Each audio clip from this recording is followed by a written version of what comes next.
Ever wonder how today's seller's market compares to that crazy hot market back in 2021?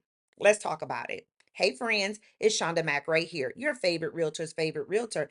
And today I'm on day 72 of my 100-day challenge. But I want to break down something that I get asked a lot, right? Is it still a good time to sell? Here's the real deal. Yes, it is still a seller's market in Metro Atlanta, but it's not the same as it was during that peak time in 2021. So let's compare. So in May 2021, the peak, homes were selling like hotcakes, right? We're talking about point 0.7 months of inventory. And the average home sold in like 8 days at like 101% of the list price.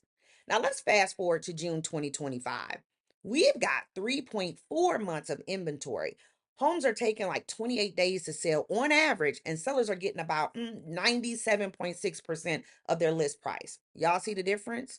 That means that the buyers have a bit more breathing room. But don't get it twisted. It's still a good time to sell. That's if your house is priced right, it looks great, and you got a strategy.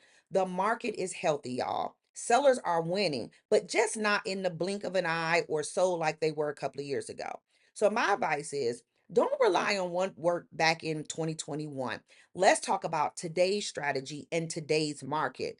And for my buyers, don't sleep on this either. With more time to shop and slightly more room to negotiate, this might be your window. So if you're thinking about selling or buying, let's have a conversation and build a strategy that works for this current market. So click the link in my bio or shoot me a DM. Let's get you moving in that right direction. As always, excellence, rooted in integrity, and deliver with urgency when you work with me. Smile and be a blessing today. See y'all for day 73.